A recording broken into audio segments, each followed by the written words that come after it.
Good morning students, मैं Ashim Mittal brain maker coaching classes के इस ऑनलाइन प्लेटफॉर्म पे आपका स्वागत करता हूं। जैसे कि आपको पता है कि हम काफी batches UGC NET, PS TET, REET, CTET, ठीक है, एनटीटी, इनके जो है बिल्कुल फ्री ऑफ कॉस्ट आपको लेक्चर्स जो है प्रोवाइड कर रहे हैं।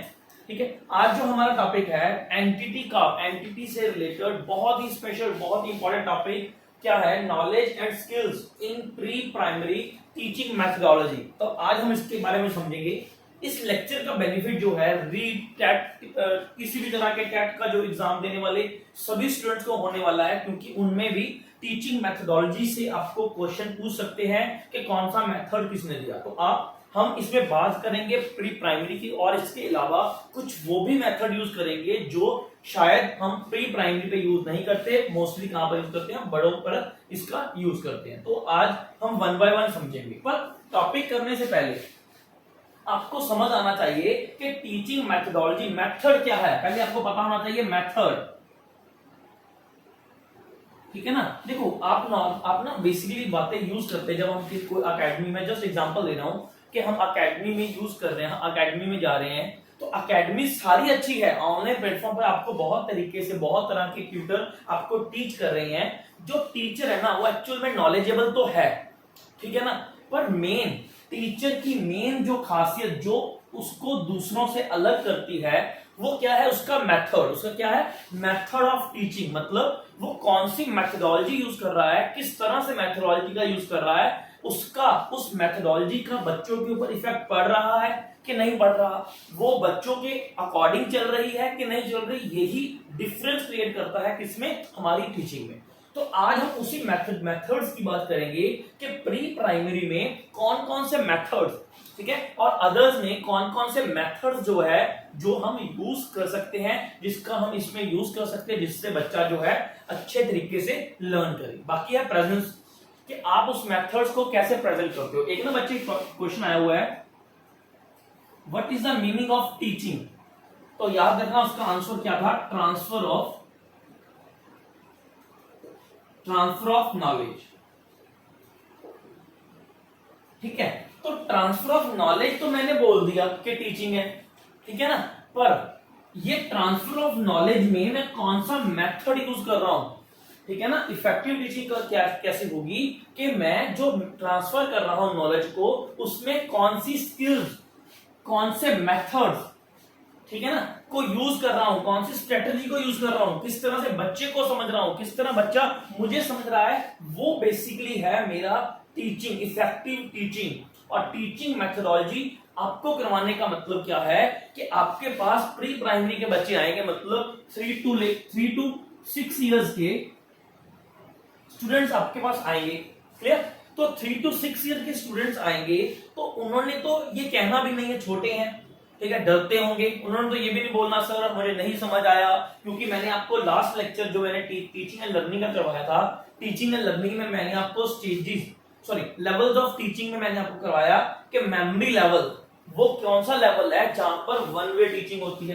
तो आपका मेथड इस पेपर में, एक एनटीटी के पेपर में आपकी सबसे मेन इंपॉर्टेंट मेथडोलॉजी ही है कि आपका कौन सा मेथड आप बच्चे पे यूज करोगे। ठीक है, ना वो बोल रहा है, ना कुछ वो कह रहा है सर सही है, ना वो गलत कह रहा है, आप खुद समझ रहे हो कि बच्चा मेरी बात को समझ रहा है या नहीं। और हम इसमें बात करेंगे कि कौन कौन से मेथड हमने यूज करने हैं। हाँ जी, फर्स्ट मेथड की आज बात कर रहे हैं हम।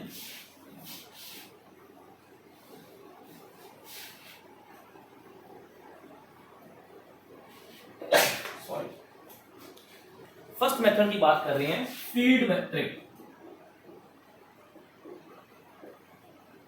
फर्स्ट मेथड की कौन सी बात कर रहे हैं, फील्ड ट्रिप की बात कर रहे हैं, जिसकी बात किसने की, ये पेपर में आपको सबसे ज्यादा पूछा जाएगा। कि देखो मैं आपको दो तरह से करवाऊंगा कि कुछ कुछ चीजों में तो पर्सन के नाम है, ठीक है, तो समझ लेना उसकी बात की। और कुछ ऐसे मेथड हैं जो कोई ना कोई इज्म से आए हैं, जिसमें हम पर्टिकुलर ये नहीं बोल सकते कि जी इस पर्सन ने इसकी सबसे पहले बात की, इस पर्सन ने इसकी बात की। तो आपने अब समझ लेना, अगर मैं किसी मेथड के साथ आपको पर्सन का नाम ना करवाऊं, जहां किसी साइकोलॉजिस्ट या किसी थिंकर का नाम ना करवाऊं तो खुद ही समझ लेना कि ये नॉर्मली यूज होने वाला है, कोई ना कोई इज्म से ये क्वेश्चन आया है, इसमें किसी पर्टिकुलर पर्सन का नाम लेना नहीं, नाम जो है नहीं ले सकते।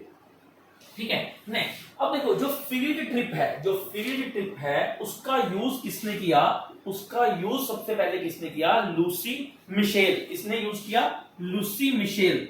ठीक है, और इसको और क्या बोल सकते हैं, ये क्वेश्चन भी पेपर में इंपॉर्टेंट होता है कि जो है फील्ड ट्रिप और कौन से नाम, field trip is also known as, तो उसको क्या बोलेंगे, एक्सक्लूजन मेथड। इसको कौन सा मेथड बोल सकते हैं, एक्सक्लूजन मेथड भी हम बोल सकते हैं। अब फील्ड ट्रिप क्या है, फील्ड ट्रिप का बच्चों के लिए क्या बेनिफिट हो सकता है। ठीक है, तो ये आपको आपके माइंड में साथ ही जैसे मेथड आया आपके माइंड में ये कंसेप्ट बन जाना चाहिए कि इसका बेनिफिट क्या होगा। तो देखो क्या बेनिफिट होगा, रियल लाइफ एक्सपीरियंस,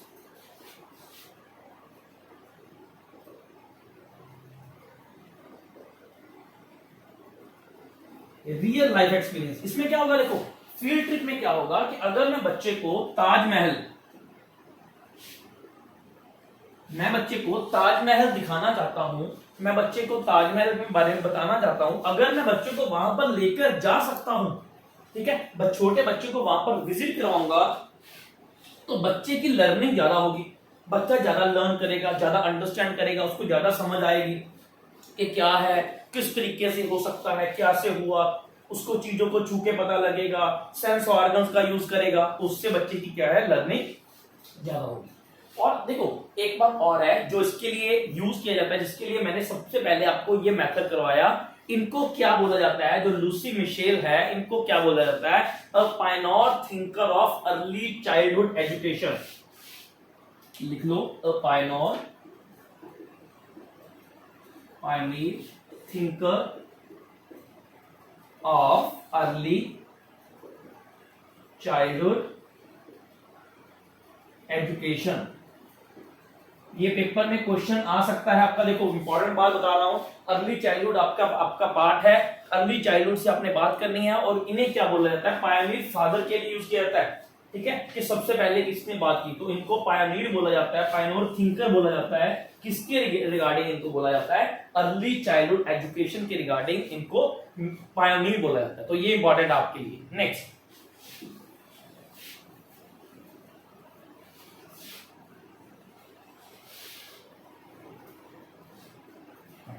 हम बात कर रहे हैं सेकंड, किंडरगार्टन।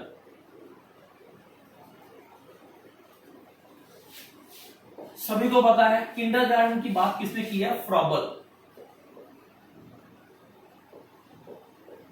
किंडरगार्टन की बात किसने की है, फ्रॉबल ने की है। फ्रॉबल ने किंडरगार्टन मतलब केजी, जो क्रैचेस की बात करते हैं, केजीज की बात करते हैं, जहां पर बच्चा लर्न कैसे करता है, लर्निंग बाय,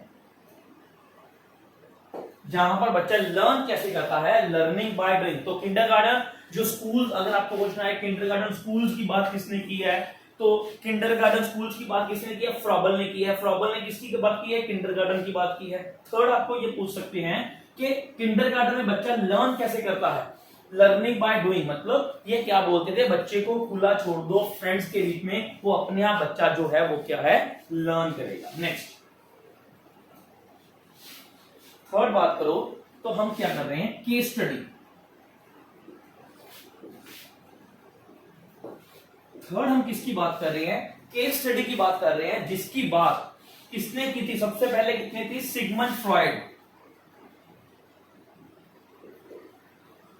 सिगमंड फ्रॉइड या एना फ्रॉइड, इनका कंट्रीब्यूशन इसमें सबसे ज्यादा है केस स्टडी में। देखो इन्होंने ना, ये सिगमंड फ्रॉइड का आपने नाम नहीं सुना होगा, तो सिगमंड फ्रॉइड के बारे में समझ लो कि सिगमंड फ्रॉइड कौन थे, जिन्होंने पर्सनैलिटी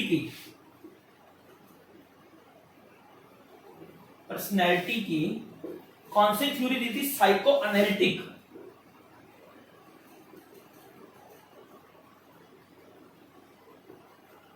साइको एनालिटिक ही लिखना बच्चे, इसको साइको एनालिटिक या साइको एनालिसिस,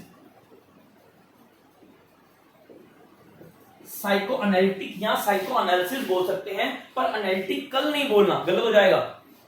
क्योंकि उसकी बात जुंग ने की है, तो आप बोलोगे सर आपने गलत बोल दिया। तो याद रखना, सिगमंड फ्रॉइड किसके लिए मशहूर है? इन्होंने पर्सनैलिटी की थ्योरी दी है, जिसमें इन्होंने किसकी बात की है? साइको एनालिटिक थ्योरी दी है, जिसमें इन्होंने क्या समझाया है कि बच्चे, अगर आप किसी की पर्सनैलिटी को समझना चाहते हो, ठीक है ना, इन्होंने केस स्टडी किस तरह से यूज किया है कि अगर आप पर्सनैलिटी को यूज करना, आप किसी की पर्सनैलिटी को जज करना चाहते हो, तो सबसे पहले आपको उसके बारे में डिटेल में, केस स्टडी का मतलब क्या होता है? Detailed study. केस स्टडी का मतलब क्या होता है? डीप स्टडी, मतलब उसके बारे में डेप्थली जाकर पता करो क्या है, किस तरह से है, पेरेंट्स से ऑब्जर्वेशन करो, पेरेंट्स से बात करो, फ्रेंड्स से बात करो। तो केस स्टडी साइकोलॉजी में सबसे, केस स्टडी का यूज सबसे ज्यादा किसमें होता है? साइकोलॉजी में सबसे ज्यादा किसका यूज किया जाता है? केस स्टडी का जो है यूज किया जाता है, जिसकी बात सबसे ज्यादा या सबसे पहले या सबसे ज्यादा किसने की थी? सिगमंड फ्रॉइड और उनकी बेटी जो थी एना फ्रॉइड, जिनका संबंध, एना फ्रॉइड ने और भी एक काम किया है, इन्होंने अपने फादर की हेल्प की है किसमें? Defence mechanism.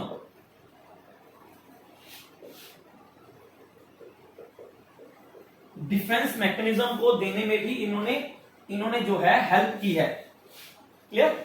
नेक्स्ट, ये मेथड्स बच्चे बहुत इंपॉर्टेंट है आपके पेपर के पॉइंट ऑफ व्यू से। आपके पेपर में कोई भी मेथड आ सकता है, ये बोल सकते हैं किसने दिया या इसमें किस तरह से रिलेटेड काम होता है। तो फोर्थ समझो, पिक्टोरियल मेथड।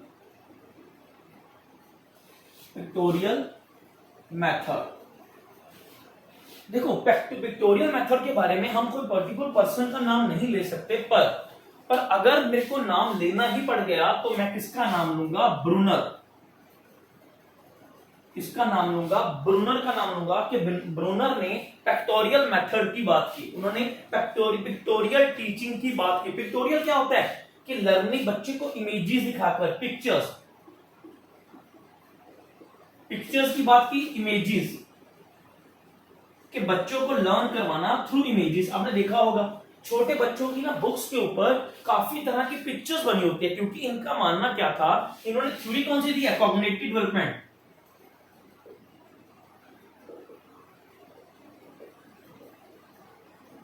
इनका मानना क्या था कि बच्चा इमेजेस को कोरिलेट, अर्ली चाइल्डहुड में बच्चा इमेजेस को कोरिलेट कर लर्न करता है। बच्चा जो है इमेजेस को साथ साथ, देखो ये समझते थे कि आप बच्चे को बोलोगे बच्चे पी फॉर पेन, तो आप बोलोगे पी फॉर पेन, उसको नहीं समझ आएगी, पर आप बोलोगे बच्चे पी फॉर पेन, तो उसकी लर्निंग ज्यादा होगी। तो पिक्टोरियल मेथड का मतलब कि बच्चे को पिक्चर्स दिखाकर, बच्चे को इमेजेस दिखाकर उसके साथ कोरिलेट करके आप उसको लर्न करवा रहे हो, तो वो क्या है? पिक्टोरियल मेथड, जो कि हम किसका नाम लेंगे? जिसमें ब्रूनर का नाम लेंगे।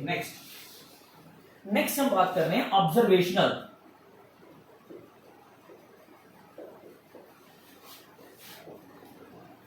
Observational method,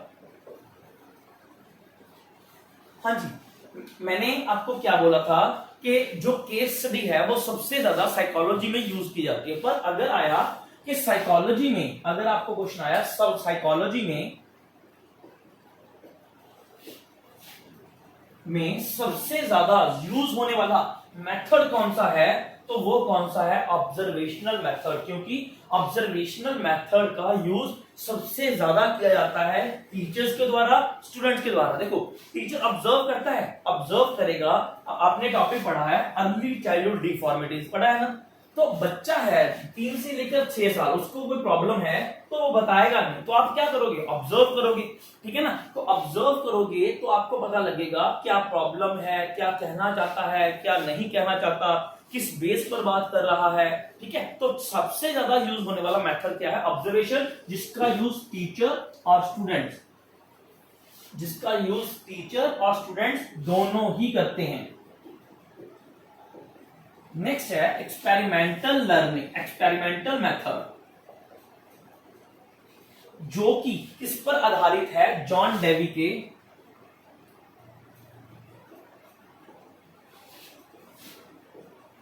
learning by doing.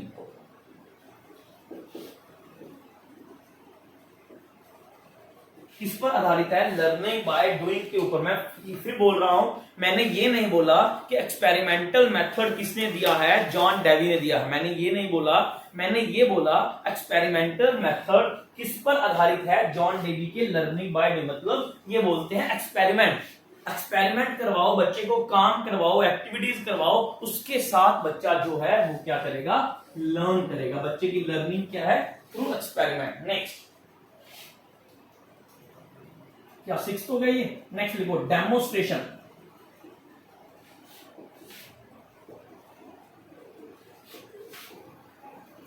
Next हम बात कर रहे हैं डेमोस्ट्रेशन मेथड। देखो डेमोस्ट्रेशन मेथड का एक बहुत इंपॉर्टेंट क्वेश्चन है।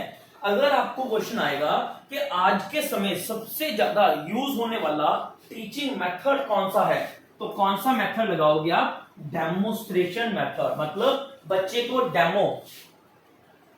डेमो देकर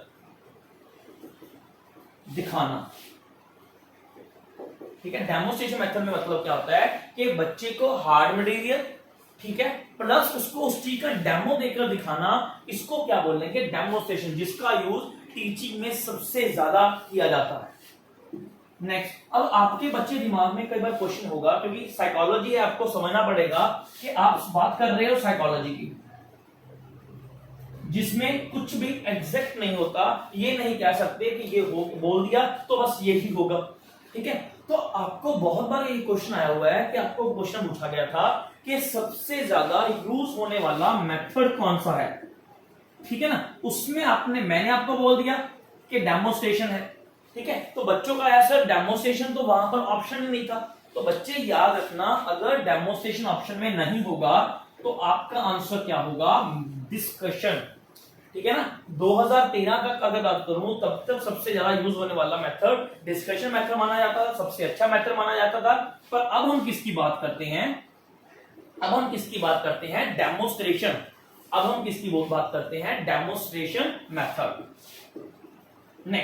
नेक्स्ट हम बात कर लेते हैं डिस्कशन मेथड। नेक्स्ट हम किसकी बात कर रहे हैं, डिस्कशन मेथड। इसका इंपॉर्टेंट क्वेश्चन समझ लो कि डिस्कशन मेथड को और कौन से मेथड के और कौन से नाम से जाना जाता है, तो उसे सोक्रात मेथड, क्योंकि ये किसके द्वारा दिया गया था, सोक्रात के द्वारा ही दिया गया था डिस्कशन मेथड। जिसमें क्या होता है, डिस्कशन मेथड में हम किसकी बात करते हैं, इसमें क्या है, ओपन एंडेड क्वेश्चन।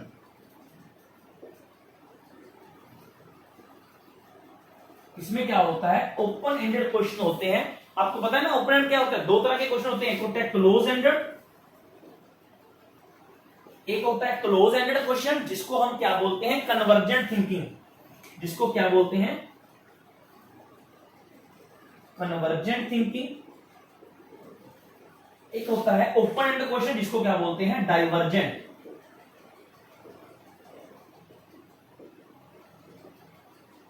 जिसको क्या बोलते हैं, डाइवर्जेंट थिंकिंग। ठीक है, तो इसमें क्या है, ओपन एंड क्वेश्चन होता है मतलब किसी भी चीज का एक आंसर। ओपन एंड मतलब जिसमें एक क्वेश्चन पॉइंट के अलग अलग व्यूज हो सकते हैं।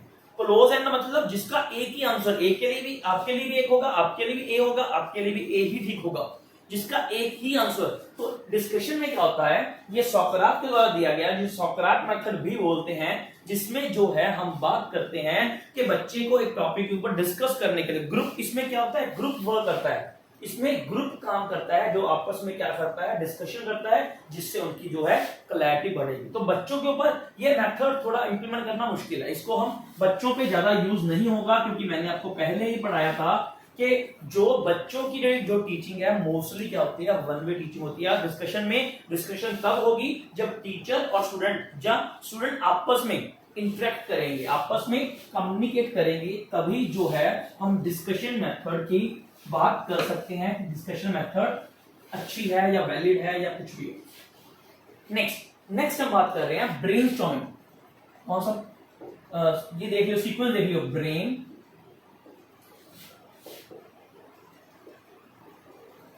नेक्स्ट हम बात कर रहे हैं ब्रेनस्टॉर्मिंग। आ रहा है ब्रेनस्टॉर्मिंग। देखो ब्रेनस्टॉर्मिंग की बात किसने की,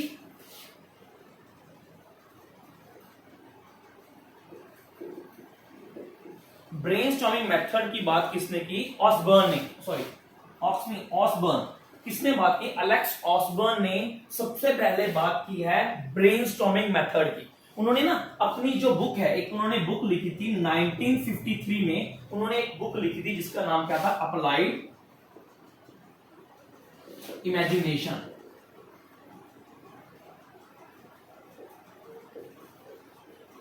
कौन सी बुक थी, अप्लाइड इमेजिनेशन।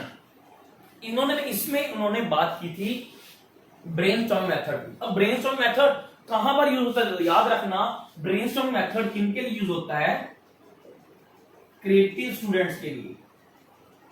जहां पर आ गया क्रिएटिविटी, जहां पर आ गया क्रिएटिव स्टूडेंट्स, तो वहां पर आप देख लेना आपको ऑप्शन में ब्रेनस्टॉर्मिंग मिलेगा ही मिलेगा। ब्रेनस्टॉर्मिंग का मतलब क्या होता है कि आपको एक कंटेंट दे दिया, एक टॉपिक दे दिया, आपको अपने व्यूज उस पर निकालना है। जैसे मैं आपको बात बोलूं कि आज हम टीचिंग मेथड्स की बात कर रहे हैं, आज हम टीचिंग मेथोडोलॉजी की बात कर रहे हैं, तो बोलो जी बच्चों के लिए कौन कौन से मेथड्स हो सकते हैं, कौन सा मेथड हम यूज कर सकते हैं, ठीक है ना। तो ये तो बच्चों पे भी यूज हो सकता है, क्योंकि मैंने वैसे ही बोल दिया उनके साथ, उनका इंटरेस्ट क्रिएट करने के लिए मैंने वैसे ही बोल दिया कि चलो बच्चे आज हम बात करेंगे पक्षियों की। बताओ पक्षियों के बारे में क्या पता है बच्चे, आज हम बात करेंगे अल्फाबेट्स की। बताओ आपको कौन कौन से अल्फाबेट्स पता है, मतलब वो अपने व्यूज, या मैं बोलूंगा बच्चे ए से बोलो क्या क्या चीजें हो सकती हैं, ठीक है, ए फॉर एप्पल होगा, और इससे क्या होगा आप बताओ मेरे को। मतलब इसमें क्या है, बच्चों की इनर नॉलेज को बाहर निकालने की कोशिश की जाती है, उसे हम क्या बोलते हैं, ब्रेनस्टॉर्मिंग। उस मेथड को क्या बोलते हैं, ब्रेनस्टॉर्मिंग। नेक्स्ट हम बात कर रहे हैं क्वेश्चन आंसर मेथड।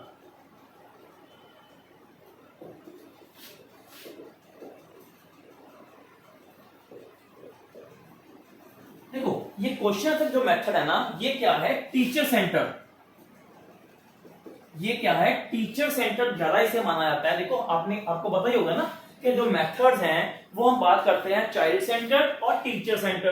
तो ये जो मेथड है, पहला ये भी समझते रहना कि ये जो मेथड है ये क्या है, टीचिंग सेंटर ज्यादा माना जाता है। जो देखो मैं आपके लिए काम भी छोड़ रहा हूं, जो बच्चे इंटरेस्ट से पढ़ रहे हैं, मेरे को पता लगेगा आप पढ़ रहे हो कि नहीं पढ़ रहे, कि मैंने आपको 8 मेथड जो पहले करवा दिए, ठीक है ना, तो मेरे को बताना है उनमें से कौन से टीचिंग सेंटर है और कौन से लर्निंग सेंटर है। आगे वाले तो मैं बताता रहूंगा, जो मैंने करवा दिए वो आपने मेरे को बताना है कि कौन से टीचिंग सेंटर है और कौन से लर्नर सेंटर है। क्लियर। तो ये क्वेश्चन आंसर मेथड भी किसने दिया था, सॉक्रेटिस ने दिया था। इसमें देखो वो क्या करते हैं, इसमें वो क्वेश्चंस पूछते हैं। टीचर क्या है, क्वेश्चन पूछता है, ठीक है, तो उसमें बच्चा आंसर देता है। हर बात एक टॉपिक के ऊपर क्वेश्चनिंग होगी। अगर आपको आए कि सोक्रेटिस कौन था, आपने 2 बार नाम सुन लिया ना कि जी उसने डिस्कशन मेथड की बात भी की है, जिसे सोक्रेटिस मेथड भी कहते हैं, उसने क्वेश्चन आंसर मेथड की बात भी की है। तो सोक्रेटिस कौन था, एक यूनानी फिलोसोफर था, और कौन से इज्म से बिलोंग करता था, आइडियलिज्म। आपको ना मैंने टॉपिक करवाना है फिलोसफी वाला, ठीक है, philosophy in pre primary education, history and philosophy in pre primary, उसमें मैंने आपको सभी इज्म करवाऊंगा मैं आपको सभी, ठीक है ना। तो आपको और ज्यादा तब क्लियर हो जाएगा। याद रखना जो आइडियलिज्म में बिलीव करेगा वो स्ट्रिक्ट डिसिप्लिन, वो टीचर को ही प्रायोरिटी देगा, टीचर को ही मेन प्रायोरिटी को देगा, ठीक है। तो ये आपको मानना ही, आपको समझना ही पड़ेगा। नेक्स्ट हम बात कर रहे हैं ट्यूटोरियल। नेक्स्ट हम बात कर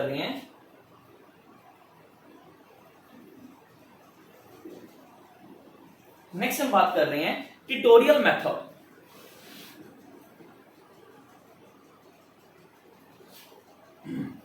ट्यूटोरियल मेथड देखो क्या है, इसे ट्यूशन सेंटर भी बोल सकते हैं। इसको क्या बोल सकते हैं, ट्यूशन आप बोल सकते हो, ट्यूशन की तरह, ठीक है ना, सही है। ठीक, इसका मतलब क्या होता है, इसमें याद रखना 2 तरह के हम ग्रुप की बात करते हैं, एक होता है होमोजीनियस, एक होता है हेट्रोजीनियस। जो ये मेथड है, ट्यूटोरियल मेथड है, ये बेसिकली मोस्टली यूज कहां पर होता है, होमोजीनियस ग्रुप के ऊपर। होमोजीनियस क्या होता है, सेम। हेट्रोजीनियस क्या होता है, अलग अलग। तो याद रखना ट्यूटोरियल मेथड किस पर यूज होगा, होमोजीनियस ग्रुप पर होगा, हेट्रोजीनियस पर बहुत कम इसका यूज होगा। इसे हम ट्यूशन टाइप भी बोल सकते हैं, ट्यूशन टाइप भी हम बोल सकते हैं। जैसे हम ट्यूशन में थोड़े से बच्चे होते हैं, ठीक है, वहां पर पढ़ रहे हैं, तो हम इसे ट्यूशन टाइप भी बोल सकते हैं। नेक्स्ट बच्चे गलत हो सकती है तो वो सही कर लेना। कभी आपको सर नहीं आपने 1 के बाद 4 लिख दिया, ठीक है, इस तरह के बच्चे भी कुछ होते हैं। ठीक है, अगर कोई स्पेलिंग गलत लिख दूं तो बच्चे स्पेलिंग ठीक कर लिया करो। ठीक है, आप अब इस लेवल के हो चुके हो कि आप स्पेलिंग सही कर सको। तो अब बात कर रहे हैं ह्यूरिस्टिक मेथड, जो किसने दिया है, ह्यूरिस्टिक मेथड की बात कर रहे हैं, जो किसने दिया है, आर्मस्ट्रॉन्ग ने। ह्यूरिस्टिक मेथड किसने दिया है, आर्मस्ट्रॉन्ग ने। ये पेपर में क्वेश्चन पूछा गया है, फुल नेम पूछा हो H.E. आर्मस्ट्रॉन्ग, फुल नेम किया है H.E. आर्मस्ट्रॉन्ग, जिसमें हम क्या करते हैं, किस तरह से टीच करते हैं, जिसमें हम हाइपोथेसिस बनाते हैं, परिकल्पना।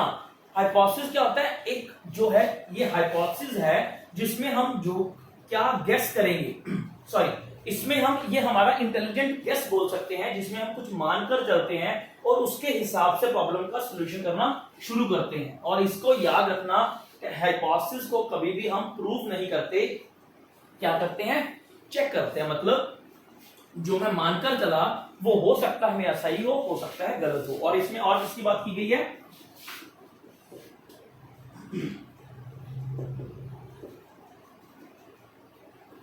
और किसकी बात की गई है इसमें, ऑलराउंड डेवलपमेंट। किसकी बात की गई है, ऑलराउंड डेवलपमेंट की बात की गई है। नेक्स्ट बहुत इंपॉर्टेंट क्वेश्चन है, प्रोजेक्ट मेथड।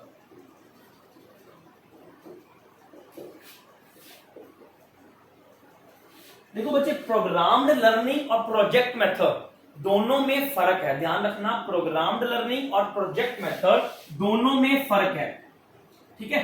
क्योंकि प्रोग्राम्ड लर्निंग की बात कहां किसने की है, किसने किया प्रोग्राम, अगर आपको आए प्रोग्राम लर्निंग, तो किसने बात की है, स्किनर ने। ठीक है, बच्चे कंफ्यूज हो जाते हैं, बच्चे बहुत बार जो है किल फैक्टर लगा देते हैं या कई बार प्रोजेक्ट मेथड पर स्किनर लगा देते हैं। तो बच्चे ये कंफ्यूज नहीं होना कि अगर प्रोग्राम लर्निंग का बात आए, प्रोग्राम मेथड आए, लर्निंग की बात आए, तो नाम क्या आएगा, स्किनर ने की है। और अगर आएगा प्रोजेक्ट अब हो रहा है, तो ये भी किसमें होता है, ग्रुप में। प्रोजेक्ट वर्क भी हो रहा है, ग्रुप वर्क भी बोलते हैं, ग्रुप में ये होता है प्रोजेक्ट मेथड, जिसमें आपको कोई ना कोई टॉपिक के ऊपर प्रोजेक्ट पर काम करने के लिए आपको बोला गया है, आपको बोला जाता है, जिसमें आपने अपना एक्सपीरियंस, लर्निंग, प्रॉब्लम को देखते हुए प्रॉब्लम का क्या करना है, सॉल्यूशन करना है। नेक्स्ट हम बात कर रहे हैं डिस्कवरी मेथड।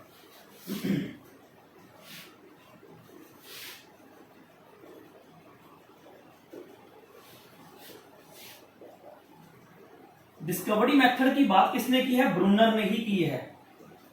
बच्चे दोबारा से आ गया ब्रूनर कि डिस्कवरी मेथड की बात किसने की है, ब्रूनर ने की है, जिसमें बच्चे को करंट याद रखना, इसमें जो है प्रेजेंट प्रॉब्लम, ठीक है, प्रेजेंट प्रॉब्लम के ऊपर बच्चे को एक्सपीरियंस करने के लिए, एक्सपेरिमेंट करने के लिए प्रॉब्लम में उसको डाला जाता है, ताकि बच्चा उसकी कोई नई डिस्कवरी, मतलब कोई चीज नया निकाले, कोई तरीका निकाले, जिसके साथ वो अपनी प्रॉब्लम का सॉल्यूशन कर पाए।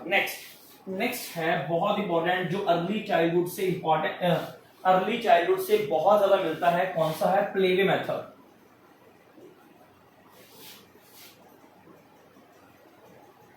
कौन सा मेथड है, प्लेवे मेथड, जिसकी बात किसने की है, हेनरी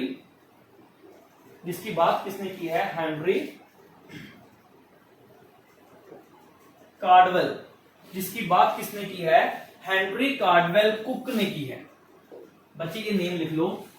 प्लेवे मेथड की एक्चुअल बात, सबसे पहले बात किसने की है, हेनरी कार्डवेल कुक ने की है। ठीक है, कि बच्चे को, ये नेचुरलिज्म से बिलोंग करता था, तो ये बोलता था कि बच्चे को इन्वायरमेंट में खुला छोड़ दो, इन्वायरमेंट अपने आप सिखाएगा। ठीक है, बच्चे को एक्टिविटीज से सिखाओ, बच्चे को हैंड ऑन एक्सपीरियंस की बात की, एक्टिविटीज से सिखाओ, हैंड ऑन एक्सपीरियंस की बात की। तो ये सारा बात की इसमें की गई है प्लेवे मेथड, जो कि किनके लिए यूज होता है, अर्ली चाइल्डहुड, जो हमारा टॉपिक है अर्ली चाइल्डहुड, उनके लिए उनके लिए क्या है, इसका यूज किया जाता है। नेक्स्ट है मॉन्टेंसरी मेथड। नेक्स्ट है मॉन्टेंसरी मेथड, जो कि नाम से आपको पता है, आपने सभी ने सुना होगा कि मॉन्टेंसरी मेथड किसने दिया है, मैडम मॉन्टेंसरी ने दिया है। जिनको, ये कौन थे, पहले महिला चिकित्सक, याद रखना ये क्वेश्चन आ सकता है कि पहले महिला चिकित्सक कौन थे, तो कौन थे, मारिया मॉन्टेंसरी। मारिया मॉन्टेंसरी क्या थे, पहले चिकित्सक थे, महिला चिकित्सक थे। इन्होंने क्या बात की, सेंस ऑर्गन्स, सेंस ऑर्गन्स, इन्होंने क्या कहा कि बच्चा देखकर, छूकर, सेल्फ डायरेक्शन, बच्चा लर्न करता है सेंस ऑर्गन्स का यूज कर, देखकर, छूकर, सुनकर, ठीक है। सेल्फ डायरेक्शन की बात की, एक्टिविटीज की बात की इन्होंने, ठीक है। और इन्होंने बेसिकली बात की बच्चे को सेल्फ एक्सपीरियंस, कि जो बच्चे की लर्निंग है वो किसके बिहाफ पर होनी चाहिए, सेल्फ एक्सपीरियंस, बच्चा खुद खुद किसी चीज के ऊपर एक्सपीरियंस ले। नेक्स्ट, बस एक दो मेथड रह गए जो इंपॉर्टेंट है। नेक्स्ट है story telling, story method, story telling method. Story telling method सबसे पुराना, ओल्डेस्ट टेक्निक है, देखो ओल्डेस्ट टेक्निक है, ठीक है। इसका मतलब, इसमें देखो क्या होता है, स्टोरी टेलिंग में हम किसकी बात करते हैं कि आपकी स्टोरी किस पर, इसके किस मेथड पर, किस पर निर्भर करती है आपकी बात, कि जो आप स्टोरी बना रहे हो, जो आप स्टोरी बता रहे हो वो कितना टॉपिक के रिलेटेड है, उसमें कितना इंटरेस्ट क्रिएट कर पा रहे हो, उसको कितना, उसमें कौन सी वोकैब यूज कर पा रहे हो, आप कितना इमेजिनेशन को फोकसिंग कर पा रहे हो, कंटेंट के साथ जोड़ पा रहे हो, ठीक है ना। ਹੁਣ इसका बेनिफिट क्या होगा, अगर आपका कंटेंट अच्छा है तो बच्चे की मॉरल वैल्यूज, पहले की दादी, हम बात करते हैं बच्चों की, कि दादियां सुनाती स्टोरीज, तो बच्चे के अंदर कितनी क्यूरियोसिटी होती थी, परियों की कहानी सुनते थे, ठीक है, भूतों की कहानी सुनते थे। ये क्या मेथड है, इसमें मतलब आप किस तरह, ये आपके ऊपर डिपेंड करता है कि आप उस स्टोरी को किस तरह से जो है, किस तरह से उसको वैल्यूएबल बनाते हो। Next, text book.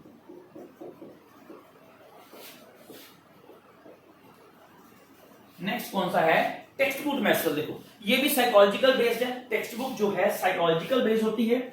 ये हम बेसिकली टीचर सेंटर और स्टूडेंट सेंटर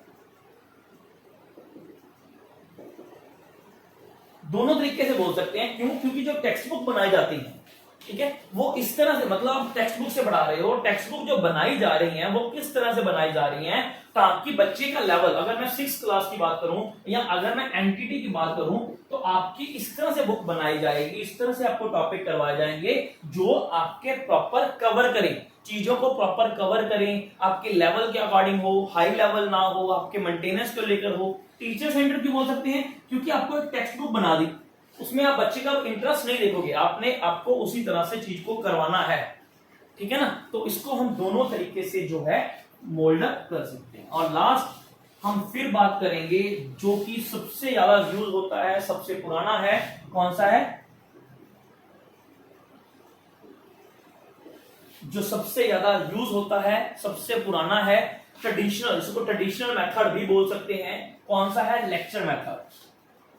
क्या है, लेक्चर मेथड, सिस्टमैटिक। देखो इसमें क्या होगा, सिस्टमैटिक, आप ना इसका एक इंपॉर्टेंट है, ये भी लिख लो, LECTURE,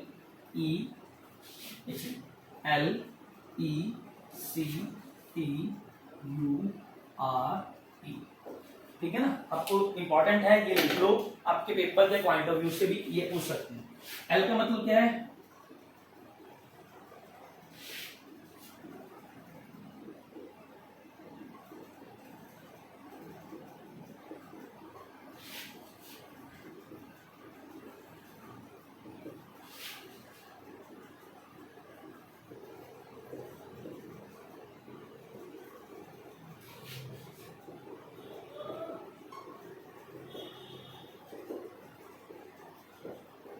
हाँ जी, इसमें देखो आपको ये पूछ सकते हैं कि इसका फुल क्या है। देखो, lively, educative, creative, thought, understanding, relevant and enjoyable. तो मतलब इससे आपको क्लियर हो गया कि ये सब कुछ आपका किसमें आएगा, लेक्चर मेथड। सबसे ओल्डेस्ट, ये भी देखो स्टोरी टेलिंग की तरह सबसे ओल्डेस्ट मेथड है, सबसे ज्यादा यूज होने वाला मेथड है, ठीक है, इसमें बेसिकली हम बात करते हैं वन वे कम्युनिकेशन होती है और एंड में जाकर हम क्वेश्चनिंग कर सकते हैं। इसका यूज भी बच्चों के ऊपर यूज किया जा सकता है कि आप बच्चों को कोई चीज लेक्चर दे रहे हो, बच्चों को कोई इंफॉर्मेशन है वो पास कर रहे हो। तो आज हमने देखो इंपॉर्टेंट लगभग हमने 15 से 17 जो है मेथड्स की बात की। ठीक है, इसके अलावा अगर आपने एक दो और मेथड्स देखने हैं जो इंपॉर्टेंट है, ठीक है, उसमें बेसिकली आपको ज्यादा से ज्यादा नेम पूछ सकते हैं कि ये मेथड किसने दिया। तो अगर आपको आया होल टू पार्ट मेथड, तो ये किसने दिया? गेस्टॉल्टिज्म ने। किसने दिया? गेस्टॉल्ट। गेस्टॉल्ट वाले क्या बोलते हैं, देखो एग्जांपल देता हूं कि ये देखो, अगर मैं आपको बोलूं कि ये क्या है तो आप क्या बोलोगे? रेक्टेंगल। अगर मैं बोलूं आपको ये क्या है तो आप क्या बोलोगे? Sir circle. तो बच्चे रेक्टेंगल तो ये होता है, ट्रायंगल तो ये होता है, सर्कल तो ये होता है, ठीक है ना। तो आपने पहले क्या किया? पहले होल को परसीव किया, ना कि उसके पार्ट्स को। तो अगर ये बात किसने कही है? गेस्टॉल्टिज्म ने कही है कि पहले बच्चा होल सिचुएशन को देखता है, फिर उसको पार्ट्स में बांटकर अपनी प्रॉब्लम का सॉल्यूशन करता है। गेस्टॉल्ट एक इज्म है जो मैं आपको टॉपिक करवाऊंगा स्कूल्स ऑफ साइकोलॉजी। मैंने आपको टॉपिक करवाऊंगा एक स्कूल्स ऑफ साइकोलॉजी, जिसमें सारे इज्म करवाऊंगा मैं, स्ट्रक्चरलिज्म, फंक्शनलिज्म, गेस्टॉल्टिज्म, कॉग्निटिविज्म, ह्यूमनिज्म, हम सभी इज्म की उसमें बात करेंगे। लास्ट 2 मेथड्स हम और करते हैं, इंडक्टिव मेथड और डिडक्टिव।